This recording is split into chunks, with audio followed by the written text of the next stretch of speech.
Jaiswal really took the attack to the opposition, and here we are on the verge of a famous win at the Newlands Park. If this test match ends under 14 overs, it will be the shortest test match in 142 years of test cricket. I am joined at this hour by BBC commentator Prakash Vakankar. Prakash, thank you very much for being there on the broadcast, and wish you a very, very happy New Year. It's New Year's test, and India has made it special in every way. Yes, and it's been one of those remarkable tests. I guess a lot will be spoken about it later, Rika, in terms of whether it's right, wrong, two-day test match, maybe the shortest in history, as you just said. All those possibilities exist. But for the moment, I think it's a question of those 4 runs that India need. They've got 7 wickets in hand, and Shreyas Iyer is getting a real test the way he is being bowled by the South Africans struggling with the short ball. But clearly an outstanding performance after a very, very disappointing first test match. And it'll be a great way to start the new year, won't it? Well, yes, we will have to wait for that moment of the win, of course. Well, Prakash, talk to us a little bit about, Siraj's performance, the way he snared those 6 wickets yesterday, and that really led the foundation of the win today, and particularly a win coming in under 2 days. Absolutely. And I think we just got there, Rika. I've just got the camera. I'm sure you have it too. And India have indeed got that boundary that they were looking for. Yes. To record their first ever win at Newlands in a test match against South Africa. Fantastic. I don't know if you want to go back to something else, or you want me to respond to your earlier question. I would like, Prakash, while we are on the topic of India winning, tell us how special would a win in Newlands Park be? Because not many visiting sides have won a test match here. India, with its side, which is a #1 test side, going there, winning it, not having won the Centurion test, how special is this comeback? Super special. I mean, look, the Gabba Tour, as it's called, the famous series win in Australia at the Gabba, under very different circumstances, and India breached that citadel. Similarly, the Newlands ground is a bit of a citadel in many ways for South Africa, particularly where India are concerned. Our viewers will remember that last time India were there, they had a chance to win the series, but somehow couldn't win that game at Newlands, and left the frontier unconquered. They come away again, leaving that frontier unconquered, but they've given such a fabulous account of themselves, whether it's Siraj, whether it is Bumrah in the second innings, whether it's the batting in the first innings from a few of the players, Rohit Sharma not quite getting there, but Virat Kohli showing his class again in the first innings. And don't forget the catching in the slips. I have never seen an Indian team catch as magnificently as this team has done, particularly in this test match. It's been a fabulous win. Rahul Dravid, Virat Kohli, Rohit Sharma, and the rest of the boys will be absolutely over the moon to make a winning start in the new year. We are also joined by senior sports journalist Gautam Bhattacharya. Gautam, winning in the New Year's test, also at a venue like Cape Town, where they had never won before. We were, of course, asking Prakash how special it is. But really tell us, for the world #1 team going there and winning at a venue like this, would you say that it's worth it, even though the final even though South Africa remains the final frontier? Yeah, see, this final frontier thing, if we keep on playing 2 test matches, it becomes difficult. There is never a chance of coming back. But the way this team has been pilloried after, they were shot down at Centurion, hats off to their character. It's the bowlers it's the pace bowlers who have won the match for them. But yes, on such a difficult wicket, there is always, if you apply yourself, you can do the job. As that 153, it could have. I mean, let's not talk about that those 6 wickets for no runs, but that 153 proved enough at the end to set it up. Prakash, there was a lot of talk about the deck being unplayable in Newlands, but when you saw Aiden Markram bat today and with the fluency with which he batted, even though Bumrah was dominating, really, would you say that the deck was unplayable? Look, batsmen of certain class on a certain day can make the most treacherous minefield look like a walk in the park. And I think Markram today showed how that can be done. It's been done on Indian grounds by Indian batters in the past, of course, many times when the ball is spinning like a top. So my only submission to the world is here is a test match, now the shortest in the history of 130 plus years of test match cricket. 142 years. Yeah. Yes, how many people are going to talk about what the pitch was like? End of the day, you want a competition. And I think this was an enthralling test match in many, many ways. 6 wickets for no runs, small scores, showing the bowlers who bowled better, as Gautam Das said, winning the game for their sides. And a contest, nevertheless, for India. But India coming out on top. What a good toss it was for Rohit Sharma to lose, in my opinion. But would you say, Gautam, that the test match may have been over a little earlier, though, I'm getting ambitious at this moment, had Rohit Sharma bowled Siraj a few extra overs this morning?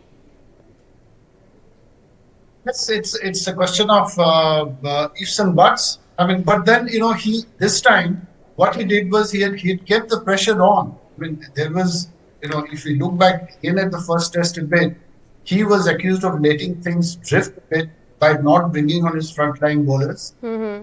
That's something which he didn't do. He kept his faith and he has gone with a four-pronged pace attack. There was a serious call to go away with Prashant Krishna in this match. So he had kept the faith, and at the end, the end result was nevertheless the same. Prakash, I was asking you earlier about Mohammad Siraj. Let's get back to that question and talk a little bit about this young Indian phenomenon and the way he has now got 5-wicket hauls in most of the Sena countries. He has. And look, with Siraj, what I find most remarkable, Rika, is whether he's taken 6 for 15 or 5 for 20 or whatever. 2 aspects. One, when he gets on a roll, he doesn't stop with 1 or 2 or 3. He just picks up 5 or 6. We saw that in the Asia Cup final. We saw that in the World Cup semi-final against Sri Lanka again, and so on and so forth. But when he doesn't get wickets, his body language, his attempt and effort and attitude doesn't change. It remains exactly the same. He's still after picking up wickets. He's still aggressive. He's charging around in the field. And that is what is a dream bowler for any captain. Mohammad Siraj, I think, has arrived. He's arrived probably even earlier than this game. And now, once Shami is back in the attack, this is a formidable pace quartet for India in any circumstance, in any condition. Gautam, at the end of the Centurion test, there was a lot of talk about India's bowlers not having done as well as it has been in the past with, Shami and Bumrah bowling in tandem. Would you say that those talks will be put to bed after this prolific performance of the Indian pace battery?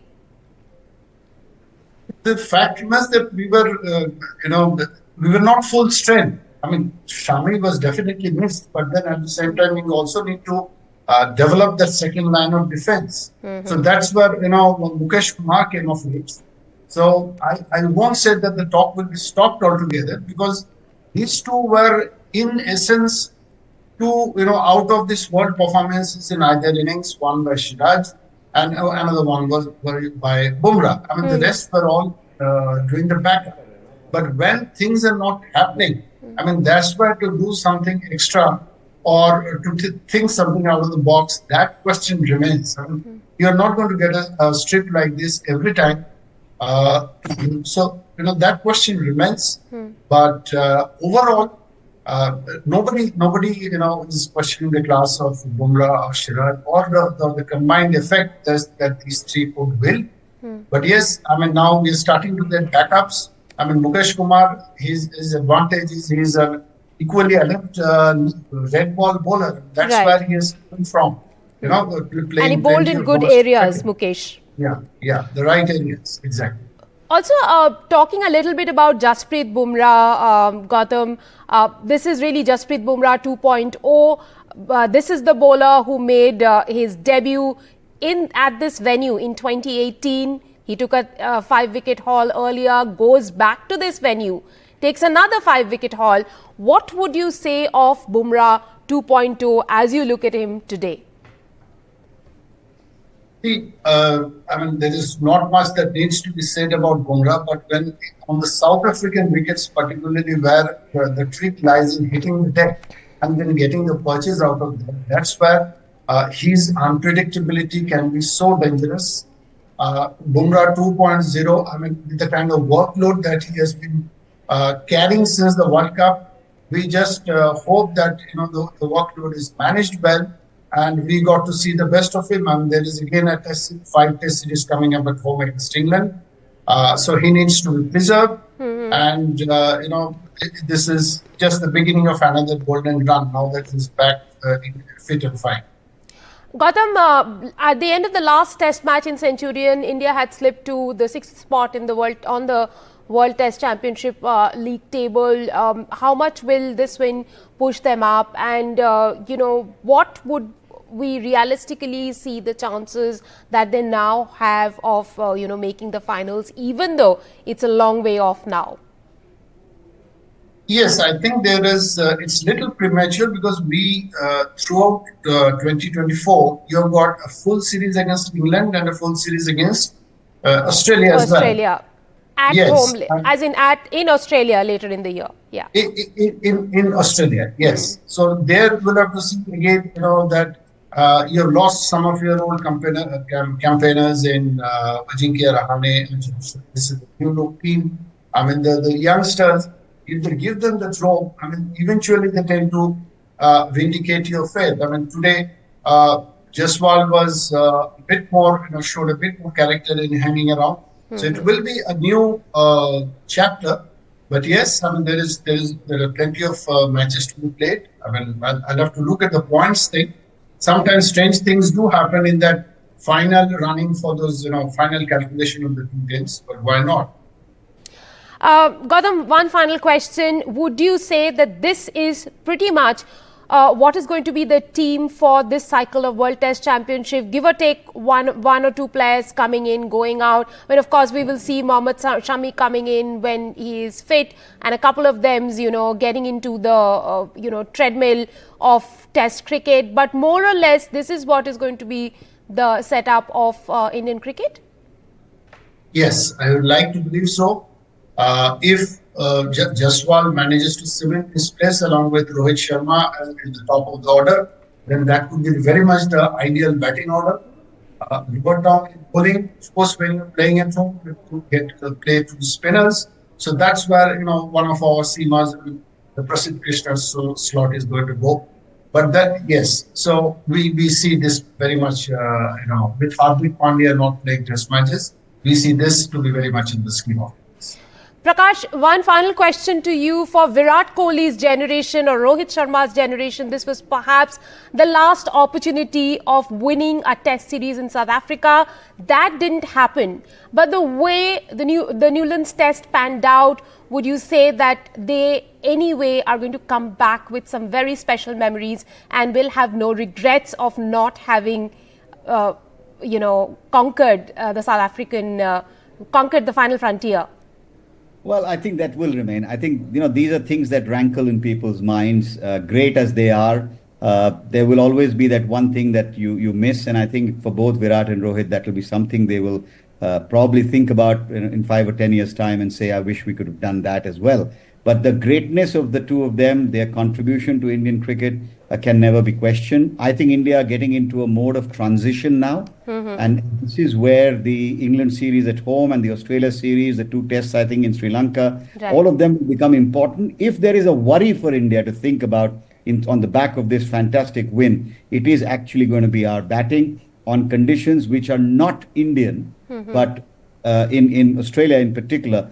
How are they going to cope? We've got some issues there, I believe, in terms of willingness to stay and battle it out. We need Pujara type of batting. You need Rahane type of batting. I'm not suggesting they come back, because I think we've passed that bridge now. But I think it is a need to, buckle down like Dean Elgar did in that first test match. That is Right. old-fashioned test match batting, and India will have to find some people to do that in addition to what Rohit and Virat can do. You need to find talent who will do the hard grind on hard days. Thank you very much, Prakash and Gautam, for joining us at this hour with that breaking news. India has gone on to win in Newlands and make history. It is for the first time that India has won in Cape Town. Previously, they had won in Johannesburg. But even though they have won this test match in Cape Town, they will not be winning the series. They have squared the series. It was a two-test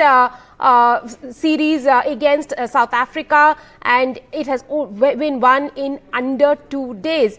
In the 140 plus years of test cricket, this was the shortest match played, India winning it against host South Africa.